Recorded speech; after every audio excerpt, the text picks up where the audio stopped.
Good evening friends. SSC MTS classes में आप सभी साथियों का हार्दिक अभिनंदन और स्वागत करते हैं। तो आज की जो सेशन लिए हैं वह सेशन है जनरल अवेयरनेस से प्रश्न।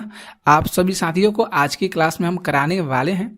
तो आप लोग जो है इस वीडियो को पूरा देखिएगा। आप लोग इस वीडियो को बहुत सारे मित्रों दोस्तों के पास शेयर करिएगा, उनको भी जो है एसएससी एमटीएस से रिलेटेड प्रैक्टिस प्रश्नों को मिले और जो इम्पोर्टेंट प्रश्न है उनको भी मिले। ठीक है, तो अगर आप लोग इंग्लिश की क्लास नहीं देखे हैं, सुबह में इंग्लिश की क्लास हुई है, अगर नहीं देखे हैं तो आप लोग प्ले लिस्ट में जाइए। एसएससी एमटीएस की एक प्ले लिस्ट है, आप लोग वहां पे जाकर उस वीडियो को देख सकते हैं। बहुत अच्छे तरीका से उसमें सारी चीज को समझाया गया है। ठीक है, तो हम लोग अभी जनरल अवेयरनेस के प्रश्नों को करेंगे और हम लोग का जो टारगेट है, मेरा जो टारगेट है वह 25/25 है कि 25 नंबर किसी भी कीमत पर हम लोग को लाना है। ठीक है, तो हम डेली आप सभी साथियों के लिए मेहनत कर रहे हैं, तो आप लोग भी मेहनत कीजिए, मेहनत करके पढ़ाई कीजिए और जो भी वीडियो हम ला रहे हैं आप सभी साथियों के लिए, आप लोग डेली उस वीडियो को पूरा देखिए और शेयर भी जरूर कीजिए और इस चैनल को सब्सक्राइब भी जरूर करिए। ठीक है, देखिए कितना इंपॉर्टेंट प्रश्न लेते हैं और चित्रात्मक तरीके से आप सभी साथियों को आज की क्लास में समझाएंगे। यहाँ पे जो फर्स्ट प्रश्न है कि पौधे का संख्यात्मक वर्गीकरण निम्नलिखित में से किस पर आधारित है। मोस्ट इंपॉर्टेंट सा ये प्रश्न है कि जो पौधे का संख्यात्मक वर्गीकरण है ये किस पर आधारित है। तो यहाँ पे देखेंगे तो बी ऑप्शन सही होगा। दिखने योग्य सभी विशेषताओं पर, दिखने योग्य सभी विशेषताओं पर जो पौधे की जो संख्यात्मक वर्गीकरण या इकाई कह सकते हैं वह जो है किस पर आधारित है, दिखने योग्य सभी विशेषताओं पर आधारित है। क्लियर है, समझ गए। अब इसके बारे में थोड़ा सा हम लोग कुछ अच्छे तरीका से जान लेते हैं। यहाँ पे जो अभी आप लोग को बताएं वे चीज यहाँ पे जानकारी पुष्टि करी गई है। संख्यात्मक वर्गीकी एक जैव व्यवस्थित वर्गीकरण तंत्र है, इसे ध्यान में रखना होगा। जो संख्यात्मक वर्गीकी है यह जो है एक प्रकार की जैव व्यवस्थित वर्गीकरण तंत्र है जो उनके गुणों के आधार पर संख्यात्मक इकाइयों की संख्यात्मक समूह से संबंधित है। ठीक है, अब यहाँ पे देखेंगे जो रॉबर्ट आर सोकल हैं और पीटर H.A. अस्नेथ, इन्होंने पहली बार 1963 में इस विचार का प्रस्ताव रखा था। किस वैज्ञानिक ने जो पौधे की संख्यात्मक वर्गीकरण है इस पर अपना विचार प्रकट किए थे, तो उनका नाम आप लोग ध्यान में रखिएगा, रॉबर्ट आर सोकाल और पीटर H.A. अस्नेथ। इन्होंने कब अपना विचार प्रस्ताव किया था, तो 1963 ईस्वी में। क्लियर है, समझ गए। देखिए अगला जो सेकेंड प्रश्न है, यहाँ पे बहुत अच्छा सा प्रश्न है।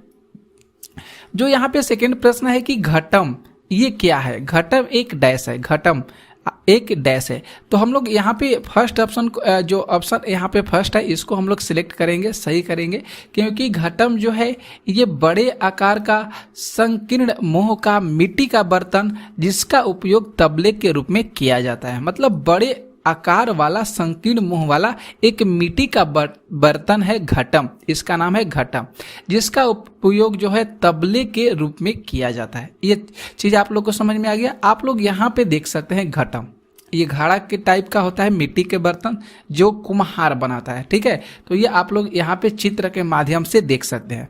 अब थोड़ा सा घटम के बारे में आप लोग को समझाते हैं।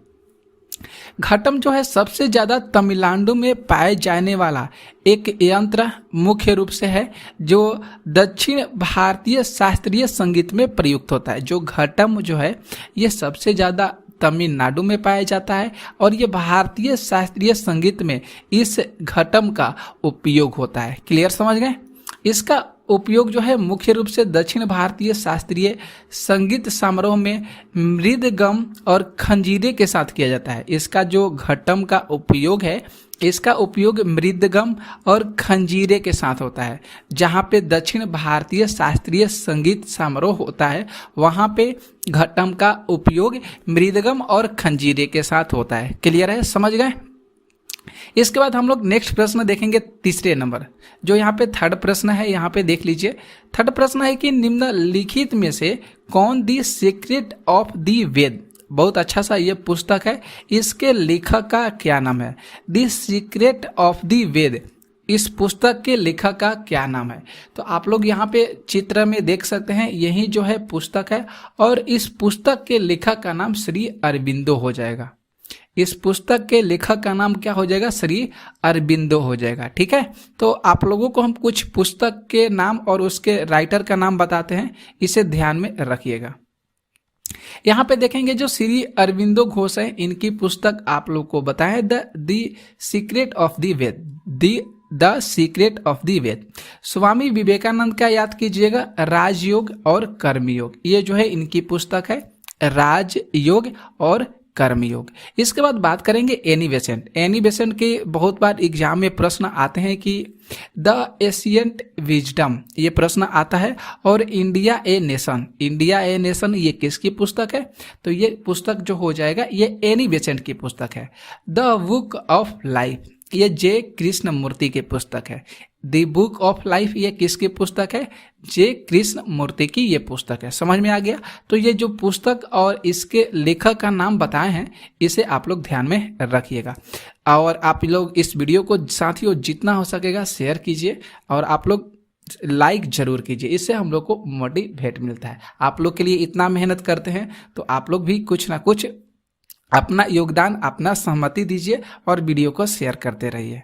यहाँ पे देखिए जो 4 प्रश्न है, यहाँ पे जो 4 प्रश्न है कि हाइड्रोफाइटस में पाए जाने वाले एक विशेषकृत, यहाँ पे ब्लैंक्स दिया गया है, निमेटोफोर्स कहलाते हैं। बहुत सुंदर सा प्रश्न है। हाइड्रोफाइटस की बात किया है कि इसमें जो पाए जाने वाला विशेषकृत जो निमेटोफोरस होते हैं उस वह क्या कहलाते हैं? तो यहाँ पे आप लोग देख सकते हैं, जो यहाँ पे हम चित्र में दिए हैं, यही हाइड्रोफाइटस के एक पौधे हैं यहाँ पे, और ये जो ऑप्शन यहाँ पे ए होगा ये सही होगा, रूट, मूल, जो जोड़ होते हैं मूल निमेटोफोर्स कहलाते हैं। क्या कहलाते हैं? मूल निमेटोफोर्स कहलाते हैं, जो हाइड्रोफाइटस के पौधे होते हैं। ठीक है, समझ गए? यहाँ पे थोड़ा सा इसके बारे में समझ लीजिए। जो निमेटोफोर्स है ये हवा में जल भी कहा, मतलब जिसे हवा में जल भी कहा जाता है, ये विशेष जड़ें जो है इसकी मूल होती है, जो हवा तक पहुँचने के लिए पानी या मिट्टी से ऊपर की ओर बढ़ती है। हवा तक पहुंचने के लिए ये जो पौधा आप लोग चित्र में देख सकते हैं, ये पानी से मिट्टी की ओर ऊपर क्या होती है, मतलब पानी या मिट्टी से ऊपर की ओर बढ़ती है, और वहां से दलदल या ज्वारीय स्थानों में उगने वाले पेड़ों की जल के लिए ऑक्सीजन प्राप्त करती है। कौन सा पौधा? तो जो ये आप लोग देख रहे हैं, ये पौधा जो है जो यहाँ पे देख रहे हैं हाइड्रोफाइटस का पौधा, ये करता है। समझ में आ गया? और ये जो है मैंग्रोव, साइप्रस आदि इसके उदाहरण है। जो हाइड्रोफाइटस के उदाहरण की बात करेंगे तो मैंग्रोव और साइप्रस इसके उदाहरण है। क्योंकि जो मैंग्रोव वन है ये भारत के किस राज्य में पाया जाता है? तो सबसे ज़्यादा पश्चिम बंगाल के जो तलहटी क्षेत्र होते हैं वहाँ पे मैंग्रोव वन जो है देखने को मिलते हैं। ठीक है, अगला प्रश्न हम लोग देखेंगे। नेक्स्ट प्रश्न जो 5 है, यहाँ पे जो 5 प्रश्न है कि निम्नलिखित में से किस दिन को विश्व जल दिवस के रूप में मनाया जाता है? विश्व जल दिवस, यहाँ पे आप लोग देख सकते हैं विश्व जल दिवस 22 मार्च को मनाया जाता है, और 22 मार्च को बिहार दिवस भी मनाया जाता है। बिहार दिवस भी 22 मार्च को मनाया जाता है, और विश्व जल दिवस भी जो है 22 मार्च को मनाया जाता है। अब हम लोग इसके बारे में बहुत डिटेल से समझने वाले हैं। विश्व जल दिवस 22 मार्च को मनाया जाता है। पहला जो विश्व जल दिवस है ये 1993 से मनाया जा रहा है। पहला विश्व जल दिवस जो है 1993 से मनाया जा रहा है। इसका मुख्य उद्देश्य क्या है? उद्देश्य देखिए, यह इसका जो मुख्य उद्देश्य है वह सुरक्षित पानी तक पहुंच के बिना रहने वाले 2.2 बिलियन लोगों के बारे में जागरूकता को बढ़ाना, ये जो है विश्व जल दिवस की मतलब उद्देश्य है। समझ में आ गया? अगर बात करेंगे 2021 की जो थीम है ये क्या है? तो ये थीम है पानी का महत्व। याद रखना होगा, प्रश्न आ सकता है कि जो विश्व जल दिवस 22 मार्च को मनाया जाता है तो 2021 में इसकी थीम क्या है? तो पानी का महत्व। समझ में आ गया? 22 की बात करेंगे, 2022 की थीम क्या है? तो भूजल अदृश्य को दृश्यमान, भूजल अदृश्य को दृश्यमान बनाना था। ये जो है 2022 की थीम है। तो आपके दिमाग में आ रहा होगा कि सर 2024 का तो बता दीजिए। तो देखिए 2024 का जो विषय होगा वह है शांति के लिए जल का उपयोग करना, ये थीम है।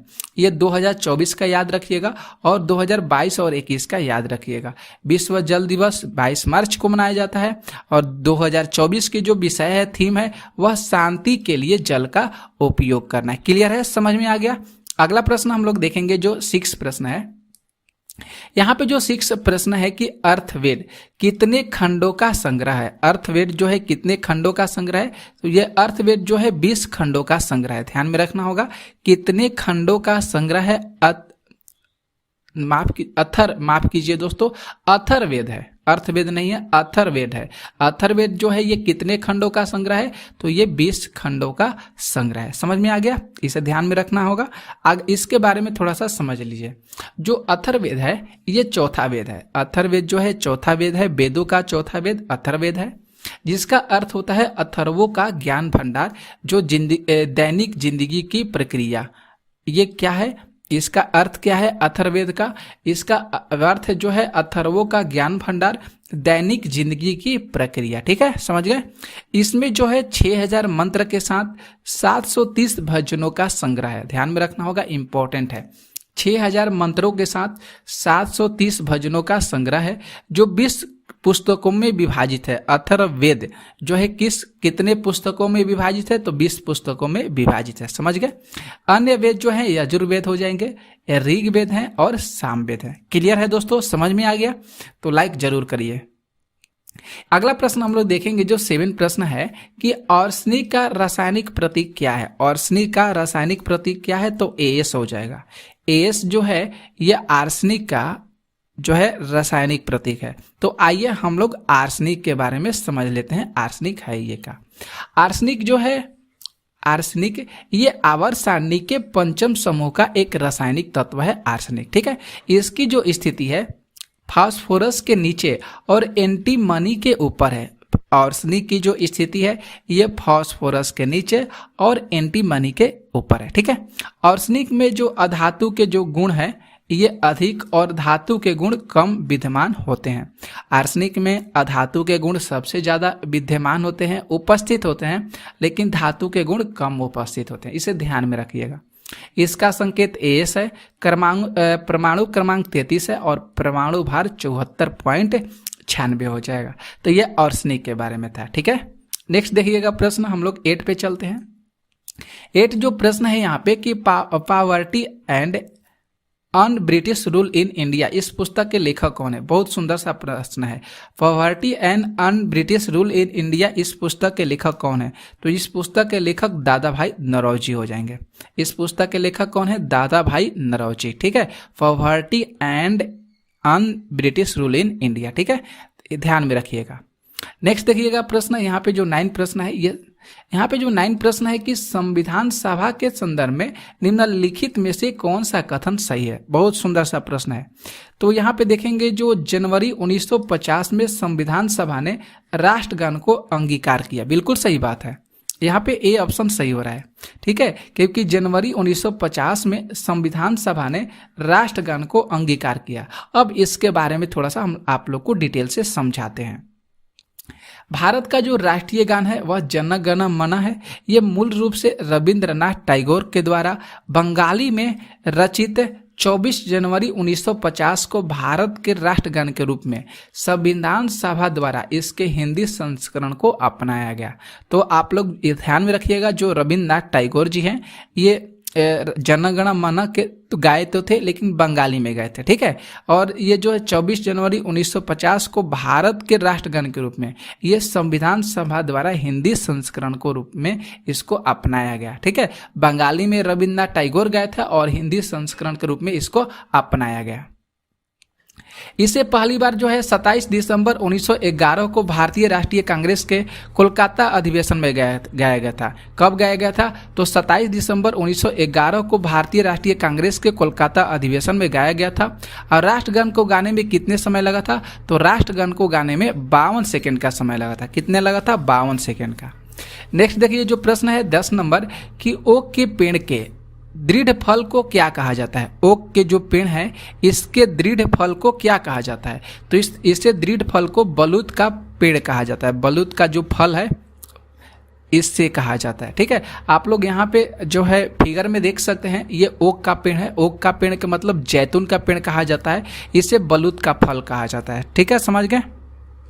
यहाँ पे समझ लीजिए, एकोर्न जो है ये बलूत का फल या ओक के पेड़ का छाल है। एकोर्न याद रखना होगा, एकोर्न जो है ये बलूत का फल या ओक के पेड़ का फल, माफ कीजिएगा फल है, छाल नहीं है, फल है। ठीक है, एकोर्न या बलूत का फल आमतौर पर एक लकड़ी के पात्र में होते हैं।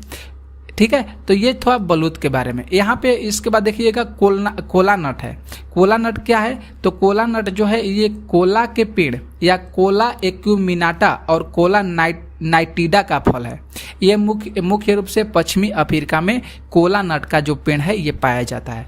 कोला नट का पेड़ कहाँ पे पाया जाता है, तो पश्चिमी अफ्रीका में पाया जाता है। ठीक है, इसके बाद मैकाडेमिया की याद कीजिएगा। मैकाडेमिया जो है ये भी एक तरह का पेड़ है जो मूल रूप से ऑस्ट्रेलिया में पाया जाता है। ये प्रोटेसी परिवार का पेड़ है, ये प्रोटेसी परिवार का पेड़ है मैकाडेमिया। ठीक है, इसके अंदर 4 प्रजातियां पाई जाती है। इसके अंदर कितनी प्रजातियां पाई जाती है, तो 4 प्रजातियां पाई जाती है। 11 प्रश्न देखिए ध्यान से।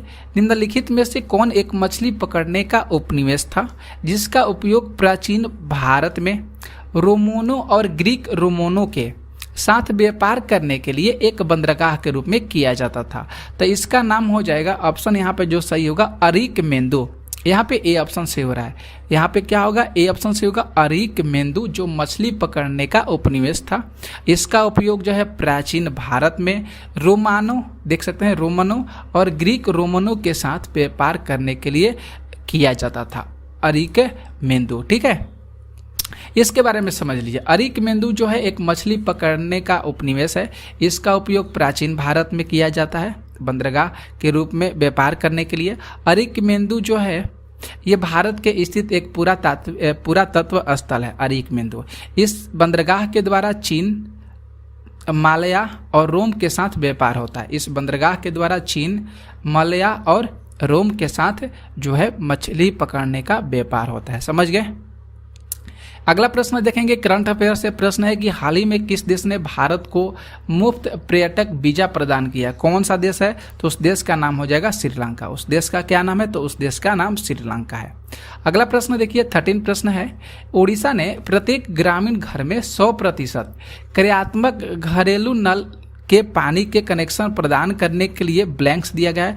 डैश के लक्ष्य को पूरा करने का निर्धारित समय लिया है, तो 2023 से लेकर 2024 तक उड़ीसा लिया है। कौन सा सरकार, तो उड़ीसा गवर्नमेंट ने 2023 से लेकर 2024 तक घरेलू नल के पानी के कनेक्शन को पूरी तरह से काम को, लक्ष्य को पूरा करने के लिए एक निर्धारित समय लिया है। कौन कितना, तो 2023 से लेकर 2024 तक। समझ में आ गया। अब इसके बारे में समझ लीजिए। ये चीज़ तो पता चल गया, जो उड़ीसा गवर्नमेंट है ये जो है, जबकि 29,749 स्कूल, 43,727 आंगनबाड़ी केंद्रों में पाइप से पानी की आपूर्ति प्रदान के लिए जो है 2021 से 22 जो है निर्धारित किया गया था। अब यहाँ पे जो घरेलू नल है, जल चालू कनेक्शन है, इसको उपलब्ध कराने के लिए 2023 से 24 का समय जो है निर्धारित किया गया। समझ में आ गया, उड़ीसा गवर्नमेंट के द्वारा। यहाँ पे 14 प्रश्न है कि IQ एयर, इसके अनुसार दुनिया का सबसे प्रदूषित शहर कौन सा है? तो उसका नाम है दिल्ली हो जाएगा। कौन सा शहर है, तो दिल्ली है। यहाँ पे 15 प्रश्न है, ध्यान से देखिए। निम्नलिखित में से कौन सा मोनोसैकेराइड का उदाहरण है? मोनोसैकेराइड का उदाहरण है तो देख सकते हैं फ्रक्टोज, इसके बाद सुक्रोज, स्टार्च और ग्लूकोज। तो मोनोसैकेराइड में आ जाएंगे फ्रक्टोज आएंगे और ग्लूकोज आएंगे। मोनोसैकेराइड में फ्रक्टोज और ग्लूकोज आ जाएंगे। यहाँ पे ए विकल्प बिल्कुल सही हो रहा है, ए और डी ऑप्शन बिल्कुल सही हो रहे हैं। समझ गए। अब इसके बारे में थोड़ा सा समझ लीजिए। मोनो जो सैकेराइड है ये सामान्यतः साधारण कार्बोहाइड्रेट होते हैं। ये प्रकृति में पाए जाने वाले मोनोसैकेराइड ये 6 कार्बन परमाणु वाली शर्करा डी ग्लूकोज से मिलकर बने होते हैं। C6H12O6 जो है ये ग्लूकोज का सूत्र होता है। ठीक है, इसका प्रमुख उदाहरण ग्लूकोज, फ्रक्टोज, गैलेक्टोज है। सुक्रोज जो है डाइसैकेराइड से बनता है। सुक्रोज जो है डाइसैकेराइड, देख सकते हैं 2 मोनोसैकेराइड के संयोजन से मिलकर बनता है सुक्रोज। समझ में आ गया दोस्तों। और जो नेक्स्ट प्रश्न है 16 प्रश्न है ये कि जूनियर ब्रिज को किस केंद्र शासित प्रदेश का राज्य वृक्ष घोषित किया गया है? तो इसका नाम हो जाएगा लद्दाख हो जाएगा। इसका नाम क्या है? लद्दाख हो जाएगा। तो आप सभी साथियों के लिए 16 प्रश्न लाए थे। कैसा लगा आज की क्लास? आप लोग कमेंट करके जरूर बताइएगा और इस वीडियो को शेयर भी जरूर कर दीजिएगा। मिलेंगे नेक्स्ट वीडियो में, तब तक के लिए जय हिंद। जय हिंद। एसएससी एमटीएस क्लासेज में आप सभी साथियों का स्वागत करते हैं। तो आज आप सभी साथियों के लिए जनरल अवेयरनेस के प्रश्न लेकर आए हैं जो एसएससी एमटीएस के लिए बहुत ज़्यादा इम्पोर्टेंट है। तो आप लोग इस वीडियो को पूरा देखिएगा और इस चैनल पर नए हैं तो इस चैनल को फॉलो कर लीजिएगा और एक लाइक बनता है, एक लाइक जरूर कर लीजिएगा। अगर आप लोग पीछे के वीडियो को नहीं देखे हैं इंग्लिश की क्लास हुई है तो आप लोग उस वीडियो को जरूर देखिए। प्लेलिस्ट में एसएससी एमटीएस से बनी हुई है प्लेलिस्ट, आप लोग वहां पे जाइए, फॉलो कीजिए और उस सारी वीडियो को जरूर देखिए। ठीक है, तो आइए स्टार्ट करते हैं फर्स्ट प्रश्न। यहाँ पे जो फर्स्ट प्रश्न है कि कोयले का सामान्य प्रकार क्या है? कोयले का सामान्य प्रकार क्या है? तो यहाँ पे देखेंगे तो 4 विकल्प में से ए विकल्प राइट हो रहा है। बिटुमनी यहाँ पे दिया गया है, मतलब बिटुमिनस होता है, लेकिन ऑप्शन में बिटुमनी दिया गया है, इसलिए यहाँ पे ये ऑप्शन को हम लोग सही करेंगे। बिटुमनी जो कोयले का प्रकार है बिटुमनी है, इसका नाम बिटुमिनस हो जाएगा। ठीक है, अब आप लोग को आप लोग को हम बताते हैं, यहाँ पे ध्यान से देखिएगा। ये जो भी चीज़ आप लोग को कोटेशन में बताते हैं ये सारे चीज़ मोस्ट इंपॉर्टेंट होते हैं, यहाँ से प्रश्न बनते हैं और सामान्य जानकारी के तौर पर आप लोग को इसके बारे में कुछ जानकारी जो है अच्छे तरीक़ा से मिल जाती है जो भी प्रश्न होते हैं। तो बिटुमिनस जो है आप लोग देख लीजिए, बिटुमिनस जो है एक सामान्य प्रकार का कोयला है, समझ गए। इसमें पूछा जाता है कार्बन की मात्रा कितना होता है, कार्बन का अंश कितना होता है? तो 70 से 90% होता है। कितना होता है दोस्तों? तो 70 से 90% कार्बन का अंश होता है। ठीक है, एंथ्रासाइट कोयला, एंथ्रासाइट जो कोयला है ये सर्वोत्तम और सबसे कह सकते हैं या बहुत कठोर होता है। जो एंथ्रासाइट कोयला है ये सर्वोत्तम होता है और ये बहुत क्या होता है? कठोर भी होता है। क्लियर है? इसमें कार्बन का अंश जो होता है 90% से अधिक होता है। तो ध्यान में रखिएगा, जो बिटुमिनस कोयला होता है इसमें जो कार्बन का अंश है 70 से 90% होता है। ठीक है, अब वहीं एंथ्रासाइट कोयला की बात करेंगे तो इसमें जो कार्बन का अंश होता है 90% से अधिक होता है और इसके भंडार भी बहुत क्या है? सीमित है। किसके? तो एंथ्रासाइट कोयले के। समझ में आ गया सारी बातें? ठीक है, नेक्स्ट प्रश्न पे आते हैं जो सेकंड प्रश्न है। यहाँ पे देखिए जो सेकंड प्रश्न है कि अवसादी शैलों के लिए निम्नलिखित में से कौन सा कथन असत्य है? अवसादी शैलों के लिए तो हम लोग डी ऑप्शन को यहाँ पे टिक करेंगे। ये शैलें जो हैं जल में नहीं निर्मित हो सकती है। जो अवसादी शैल है दोस्तों, ये जो अवसादी शैल है ये कभी भी जल में निर्मित नहीं हो सकती है, जल में इसका निर्माण नहीं हो सकता है। ठीक है, तो ये ऑप्शन यहाँ पे गलत हो रहा है। डी ऑप्शन यहाँ पे है तो डी ऑप्शन यहाँ पे गलत हो रहा है। बाकी यहाँ पे ए ऑप्शन, बी ऑप्शन और सी ऑप्शन ये क्या है? तीनों सही हैं। लेकिन प्रश्न में हम लोग से असत्य ही पूछा है तो ये शैलें जो है जल में नहीं निर्मित हो सकती है, ये गलत बातें को बता रहा है। ठीक है, अब इसके बारे में हम लोग थोड़ा सा ध्यान से समझ लेते हैं। अवसादी चट्टानें, अवसादी चट्टानें होते क्या है? किसे हम अवसादी चट्टानें कहते हैं? तो अवसादी चट्टानें वे चट्टानें होती है जो मुख्यतः उस प्राचीन चट्टानों तथा खनिज के टुकड़े से मिलकर बनती है। जो याद रखना होगा साथियों कि जो अवसादी चट्टान है वह मुख्यतः प्राचीन चट्टानों तथा खनिज के टुकड़ों से मिलकर बनती है जो कि पूरी तरह से संगठित हो जाते हैं और पत्तों में जम जाते हैं। यही जो है अवसादी चट्टान होते हैं। ठीक है, समझ में आ गया? अगर आप लोग को नहीं पता होगा कि उत्पत्ति के आधार पर अवसादी चट्टानों का वर्गीकरण कितने भागों में किया गया है, उत्पत्ति ध्यान में रखना होगा। उत्पत्ति के आधार पर अवसादी चट्टानों का वर्गीकरण कितने भागों में किया गया है? तो 5 आप लोग याद रखिए। कितना भाग? तो 5। ठीक है, पहला समुद्री चट्टानें, दूसरा नदीकृत चट्टानें, तीसरा सरोवरीय चट्टानें और चौथा जो है वायुद चट्टाने, और 5 जो हो जाएगा हिमनद चट्टाने। तो 5 आप लोग याद रखिएगा और दिमाग में ये सारे प्रश्न के जो उत्तर हैं, जो आप लोग के कोटेशन बता रहे हैं इंपॉर्टेंट जो कोटेशन, तो उस चीज को आप लोग हमेशा दिमाग में रखिएगा। डेली आप लोग के लिए मेहनत कर रहे हैं और आप लोग के लिए प्रैक्टिस ला रहे हैं। ओके, आगे बढ़ते हैं नेक्स्ट प्रश्न पे 3। यहाँ पे जो 3 प्रश्न है कि सिंधु सभ्यता निम्नलिखित में से किस युग के अंतर्गत आती है। सिंधु सभ्यता की बात किया है, तो सिंधु सभ्यता जो है किस युग की सभ्यता है, तो ये अर्घ ऐतिहासिक काल की सभ्यता है। सिंधु सभ्यता जो है ये अर्घ ऐतिहासिक काल की सभ्यता है। क्लियर है, ये पता चल गया। अब इसके बारे में हम लोग थोड़ा सा ध्यान से समझते हैं। सिंधु सभ्यता को उसकी लिपि के न पढ़े जा सकने के कारण अर्घ ऐतिहासिक काल के अंतर्गत सिंधु सभ्यता का स्थान दिया गया।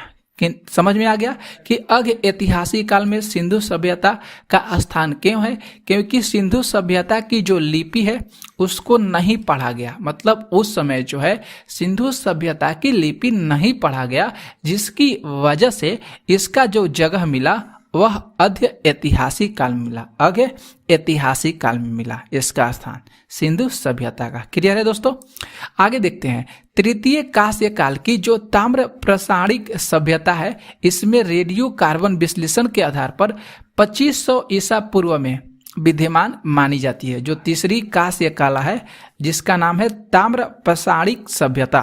ताम्र प्रसारिक सभ्यता ये जो है 2.5 मतलब यहाँ पे देख सकते हैं 2500 ईसा पूर्व ये विद्यमान है। ठीक है, तीसरी कांस्य काल की ये सभ्यता है ताम्र प्रसारिक सभ्यता। समझ में आ गया।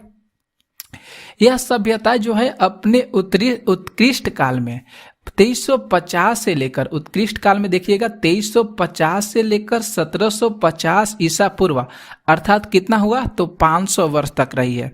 ये जो सभ्यता रही है ये कितने वर्ष तक रही है, तो ये सभ्यता 500 वर्ष तक रही है। ठीक है दोस्तों, ठीक है, समझ में आ गया। नेक्स्ट देखते हैं प्रश्न चौथा। यहाँ पे जो चौथा प्रश्न है कि टीन मिलता है, तो देख लीजिए प्लासर निक्षेप में के आंतरिक सेल में, अल्पशिलिक आग्नेय सेल में और उपयुक्त सभी दे रहा है। तो हम लोग ए ऑप्शन को टिक करेंगे, यहाँ पे टिक करेंगे, ए ऑप्शन को सही होगा। प्लासर निक्षेपों में टीन मिलता है। ध्यान में रखना होगा, टीन जो मिलता है ये प्लासर निक्षेपों में मिलता है। ठीक है, अब प्लासर निक्षेप होता क्या है, तो देख लिए प्लासर निक्षेप है, इसमें पाए जाने वाले जो प्रमुख खनिज हैं उनका नाम सोना है, चांदी है, टीन है और प्लेटिनम है। तो ऑप्शन में देखिए कुछ ऐसे शब्द को रख दिया गया है जिससे विद्यार्थियों को बहुत ज़्यादा कन्फ्यूजन होगा। ठीक है, बहुत सारे विद्यार्थी यहाँ पे कन्फ्यूजन हो सकते हैं कि टीन मिलता है भैया, तो टीन कहाँ पे मिलता है। तो अधिकतर विद्यार्थी क्या करेंगे, डी ऑप्शन को सिलेक्ट करेंगे और के आंतरिक सेल को सिलेक्ट करेंगे, लेकिन यहीं पर गलत हो जाएगा। तो जो एग्जामिनर है, जो क्वेश्चन को सेट कर रहा है, वह थोड़ा सा शब्दों को अलग अलग तरीके से सेट करेगा। आंसर सेम टू सेम ही रहेगा, लेकिन शब्दों को कुछ इधर से उधर करके सेट करेगा, जिससे हम वहां तक नहीं पहुंच सके हैं, ना हम लोग उस शब्द को जान सकते हैं। ठीक है, तो इसीलिए हम लोग वहां पे भटक जाते हैं, दूसरे ऑप्शन को टिक कर देते हैं। तो इसीलिए हम आप लोगों के लिए डेली प्रैक्टिस लेकर आ रहे हैं, और बहुत जो इम्पोर्टेंट प्रश्न बनेंगे SSC MTS में, उसको हम इस चैनल के माध्यम से करा रहे हैं। ठीक है, तो आप लोग इस चैनल से जुड़िए, लाइक कीजिए और शेयर कीजिए। 5 प्रश्न है कि गायत्री मंत्र किस पुस्तक में मिलता है। जो गायत्री मंत्र है ये किस पुस्तक में मिलता है, तो ये ऋग्वेद में मिलता है। ऋग्वेद में मिलता है गायत्री मंत्र। ओके, अब आप लोगों को ऋग्वेद के बारे में समझाते हैं, ऋग्वेद होता क्या है।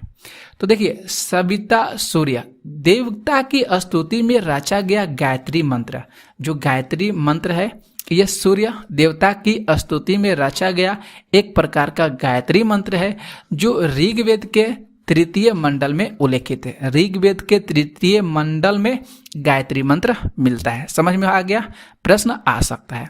इस मंडल के रचयिता विश्वामित्र है। जो गायत्री मंत्र है इसके रचयिता कौन है, तो विश्वामित्र है। ऋग्वेद जो है ये आर्यों का प्राचीनतम और पवित्रतम ग्रंथ है। प्राचीनतम और पवित्रतम ग्रंथ है ऋग्वेद। ऋग्वेद में देवताओं की स्तुतियों का उल्लेख है। आ सकता है प्रश्न, बहुत बार आया हुआ भी है कि किस वेद में देवताओं की स्तुतियों का उल्लेख है, तो आप लोग को याद रखना होगा ऋग्वेद में। क्लियर है दोस्तों? ऋग्वेद में 10 मंडल है, 1028 सूक्तियाँ हैं और 10,580 ऋचाएँ हैं। तो आप लोग ये सारे चीज़ जो भी कोटेशन आप लोग को लेते हैं, बताते हैं, समझाते हैं, वो आप लोग उसे ज़रूर ध्यान से रखिएगा, क्योंकि हम प्रश्नों को छाट कर लेते हैं, क्वेश्चन को जो कोटेशन होते हैं उसको छाट कर लाते हैं कि वहाँ से प्रश्न बन सकते हैं एग्जाम में। 6 प्रश्न देखिए यहाँ पे है कि किस काल में अछूत की अवधारणा स्पष्ट रूप से उद्धृत है, किस काल की है? तो यहाँ पे हम लोग बी ऑप्शन को टिक करेंगे, उत्तर वैदिक काल में। उत्तर वैदिक काल में अछूत की अवधारणा को स्पष्ट किया गया। अछूत की अवधारणा को कब स्पष्ट किया गया? तो उत्तर वैदिक काल में। समझिएगा ध्यान से। उत्तर वैदिक काल जो है ये समाज स्पष्ट रूप से 4 वर्णों में विभाजित हो चुका है। उत्तर जो वैदिक काल है ये समाज के रूप से ये 4 वर्णों में विभक्त हो चुका है। ये 4 वर्ण ब्राह्मण, क्षत्रिय, वैश्य और शूद्र हो जाएंगे। ठीक है, 4 वर्ण है। इस काल में जो वर्ण व्यवस्था है वह कर्म पर आधारित न रहकर जाति पर आधारित हो गई है। जो उत्तर वैदिक काल है यह किस पर आधारित है दोस्तों? तो जाति पर आधारित है। ये प्रश्न आ सकता है। उत्तर वैदिक काल ये किस पर आधारित है? तो जाति पर आधारित है। ये वर्ण व्यवस्था और कर्म पर आधारित न रहकर ये जाति पर आधारित हो गई है। समझ गए? नेक्स्ट देखेंगे प्रश्न 7। यहाँ पे जो 7 प्रश्न है कि मृदा संरक्षण वह प्रकर्म है जिसमें मृदा का नुकसान से सुरक्षित किया जाता है। मृदा संरक्षण जो वह प्रकर्म है जिसमें मृदा के नुकसान से सुरक्षित किया जा सकता है।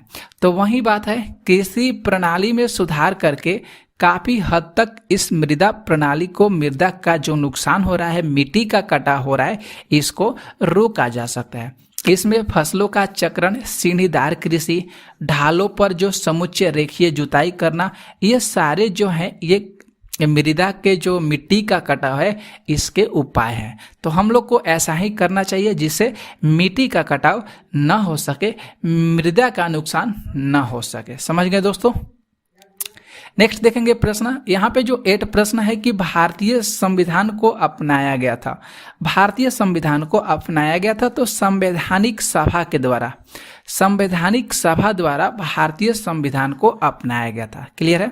अब ये भारतीय संविधान के बारे में आप लोग को मोस्ट इम्पोर्टेंट कोटेशन बताने वाले हैं, ध्यान से सुनिएगा और इसे याद भी करिएगा। जो संविधान सभा के प्रथम जो अधिवेशन है ये 9 दिसंबर 1946 को संसद भवन के केंद्रीय कक्ष में संपन्न हुआ था। ध्यान में रखना होगा, जो संविधान सभा का प्रथम अधिवेशन कब हुआ था ये प्रश्न आता है, तो ध्यान में रखना होगा 9 दिसंबर 1946 को हुआ। ठीक है, इसके अस्थायी अध्यक्ष चुने गए थे तो डॉक्टर सचिदानंद सिन्हा इसके अस्थायी सदस्य चुने गए थे। ठीक है, अस्थायी अध्यक्ष चुने गए थे, सदस्य नहीं। ठीक है, इसके पश्चात 11 दिसंबर 1946 को डॉक्टर राजेंद्र प्रसाद को इसका अस्थायी अध्यक्ष चुना गया।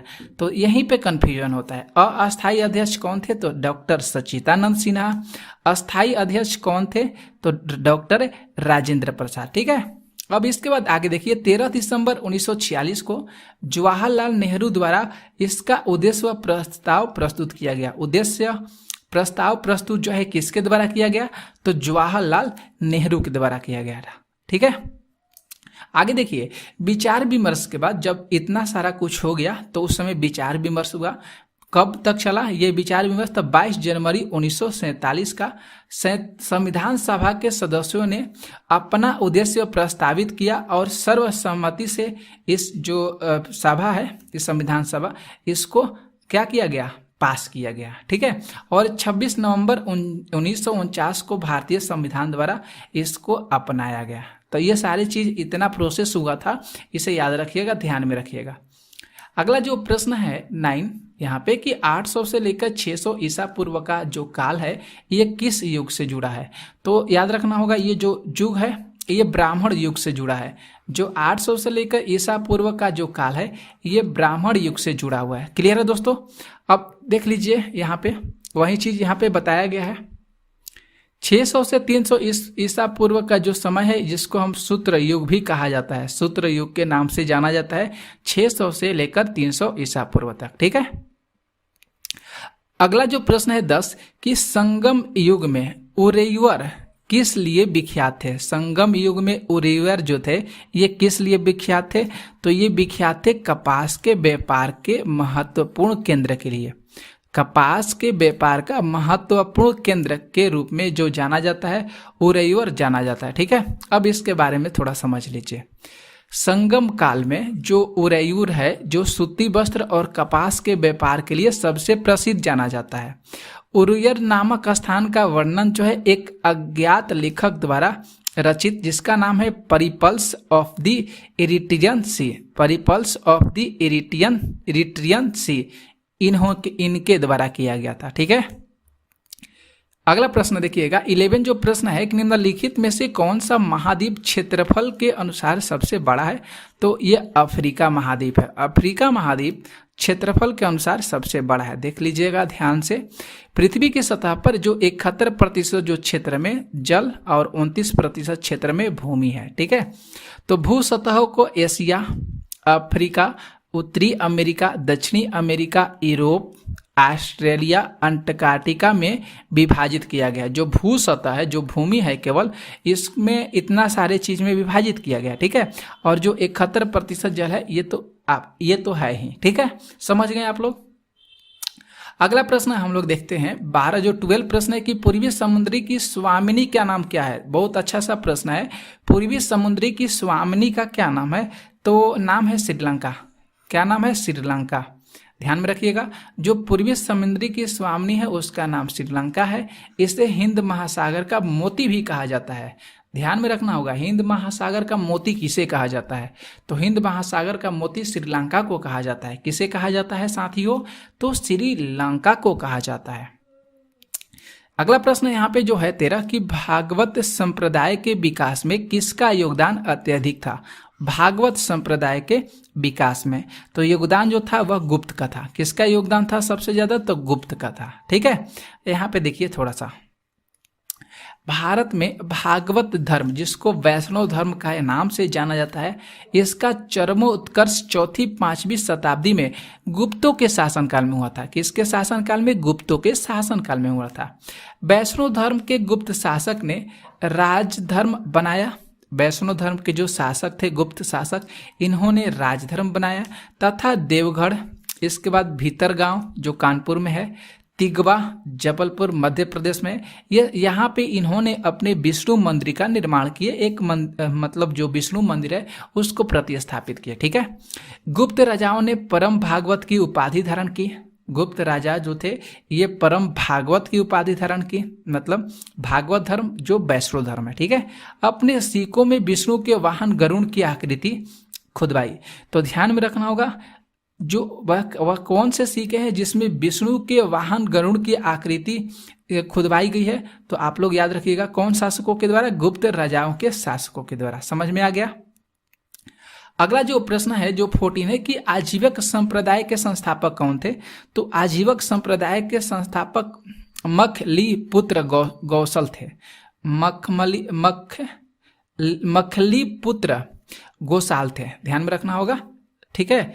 ये थोड़ा सा नाम अटपटा है तो याद रखना होगा। आजीविक संप्रदाय के जो संस्थापक थे मखली पुत्र गोसाल थे। ठीक है। इसके बारे में समझ लीजिए। जो मखमली पुत्र गोसाल जो थे ये किसके इसके अनुनायी आजीवक के नाम से जाने जाते थे। मखली पुत्र गोसाल। ठीक है। इस संप्रदाय के जो लोग होते थे वह कर्म सिद्धांत एवं मानव प्रयत्न में विश्वास नहीं करते हैं। जो कौन से संप्रदाय के लोग, तो जो आजीवक संप्रदाय के जो लोग होते थे ये कर्म सिद्धांत और मानव प्रयत्न में विश्वास नहीं रखते थे। मखली पुत्र गोसाल जो थे ये महावीर के साथी थे और नियतिवाद और जैन धर्म में इनकी आस्था थी। और ये संप्रदाय जो है मौर्य काल में लोकप्रिय हुआ। यह संप्रदाय मौर्य काल में लोकप्रिय हुआ। तो आजीवक संप्रदाय के संस्थापक का नाम जरूर ध्यान में रखिएगा, दिमाग में रखिएगा, मखलीपुत्र गोसाल। ठीक है, अगला प्रश्न देखेंगे जो 15 प्रश्न है कि निम्नलिखित में से किस युग्म का मिलान सही है। तो यहाँ पे बी ऑप्शन को हम लोग टिक करेंगे, भूमध्य सागर, जिसमें गरज के साथ वर्षा और मध्याह्न में वर्षा होती है, गरज के साथ। यहाँ पे बी ऑप्शन सही हो रहा है। देख सकते हैं जो विषुवतीय क्षेत्र में मध्याह्न में लगभग सदैव वर्षा होती है। ऐसा इसलिए होता है क्योंकि जो भूमध्य रेखा पर स्थित होने के कारण ये सदैव गर्म रहती है। ठीक है, तथा समुद्र के पास स्थित होने के कारण गर्मी में वाष्पन होता रहता है और मध्याह्न में वर्षा होती रहती है। इसीलिए यहाँ पे ये जो है गर्मी भूमध्य क्षेत्र के रूप में जाना जाता है। ठीक है, जहाँ पे मध्याह्न में गरज के साथ वर्षा होती है। क्लियर है दोस्तों। अगला जो प्रश्न है 16 कि मोना लोवा किसका उदाहरण है। जो मोना लोवा है किसका उदाहरण है, तो ये उदाहरण है सक्रिय ज्वालामुखी का उदाहरण है। मोना लोवा ये सक्रिय ज्वालामुखी का उदाहरण है। ध्यान से देखिएगा, जो मोना लोवा है ये ज्वालामुखी हवाई द्वीप, जो हवाई द्वीप कहाँ पे है, अमेरिका, 4170 मीटर की ऊंचाई पर स्थित एक सक्रिय ज्वालामुखी है मोना लोवा। ये कहाँ पे है, अमेरिका में है। ये जो ज्वालामुखी जो है प्राय विस्फोट और उद्भदन होता रहता है, मतलब ये प्राय हमेशा ये विस्फोट होता रहता है। इनका मुख्य सर्वदा खुला रहता है, मुंह खुला रहता है और समय समय पर इसमें से लावा, धुआं, अन्य पदार्थ बाहर निकलते रहते हैं और यहाँ पे शंकु का निर्माण होता रहता है। तो आप लोग जानते होंगे कि जहाँ पे ज्वालामुखी है तो वहाँ पे शंकु का निर्माण होता ही रहता है। शंकु का आकार कैसा होता है, तो शंकु का आकार इसके जैसा होता है, जैसा टोपी होता है, जो हम होली के टाइम में टोपी पहनते हैं। ठीक है, शंकु के जैसा होता है। 17 प्रश्न है कि सर्व प्राचीन शैल समूह की आयु आकी जाती है। तो कार्बन डेटिंग विधि द्वारा आकी जाती है। देख लीजिए यहाँ पे जो यूरेनियम लैंड विधि है इसके द्वारा सर्व प्राचीन शैल समूह की आयु आकी जाती है। ठीक है, कार्बन डेटिंग विधि नहीं है C14 है। तो यहाँ पे यूरेनियम लैंड विधि याद कीजिएगा। कार्बन डेटिंग विधि क्या होता है ये बताएंगे आप लोग को। प्राचीन शैल समूहों की आयु लाखों या करोड़ों वर्ष पुरानी होने के कारण इसकी जो नापी जाती है यूरेनियम लैंड विधि द्वारा आंकी जाती है। ठीक है, यूरेनियम और थोरियम किसी न किसी रूप में मात्रा में या प्रत्येक शैल में पाई जाती है। यह जो है ये यूरेनियम लैंड विधि द्वारा मापी जाती है, जो लाखों वर्ष करोड़ों वर्ष जो शैल समूह होते हैं। ठीक है, अब कार्बन डेटिंग जो विधि होती है इसमें आयु का समय निर्धारण किया जाता है। ध्यान में रखना होगा, आयु का समय निर्धारण कार्बन डेटिंग विधि द्वारा किया जाता है। जो पोटेशियम आर्गन डेटिंग विधि द्वारा क्या होता है, तो चट्टानों में रेडियोधर्मी पोटेशियम के अनुपात को मापकर चट्टानों की उत्पत्ति के समय का जो निर्धारण किया जाता है वह पोटेशियम आर्गन डेटिंग विधि द्वारा किया जाता है। क्लियर है दोस्तों। अगला प्रश्न देखिएगा, यहाँ पर जो 18 प्रश्न है कि टेरा रोसा का प्रारूपिक विकास उस भूभाग में होता है जिसमें क्या होता है, तो जिसमें चूना पत्थर होता है। टेरा रोसा का जो प्रारूपिक विकास है उस भूभाग में होता है जिसमें क्या होता है, चूना पत्थर होता है। ठीक है, टेरा रोसा के बारे में समझ लीजिए। टेरा रोसा का जो प्रारूपिक विकास है चूना पत्थर वाला भूभाग होता है। ये जो है भूमध्य सागरीय प्रदेश चूना क्षेत्रों में मिलने वाली मिट्टी जो फेरस ऑक्साइड है, जिसका यहाँ पे रासायनिक सूत्र होता है Fe2O3 होता है, इसके कारण ये क्या होती है, लाल होती है। तो टेरा रोसा का जो रंग होता है लाल होता है। इसमें ह्यूमस की कमी होती है। लाल पोडजोल के नाम से इसे जाना जाता है। लाल पोडजोल के नाम से टेरा रोसा को जाना जाता है। ब्राजील के कहवा उत्पादक क्षेत्रों में इस मिट्टी को टेरा रोसा ही कहा जाता है। कहाँ पे, तो ब्राजील के कहवा उत्पादक क्षेत्रों में। तो ये सारे प्रश्न आप लोग के लिए इम्पोर्टेंट थे। कैसा लगा वीडियो आप लोग जरूर बताइएगा और इस वीडियो को शेयर भी जरूर कर दीजिएगा।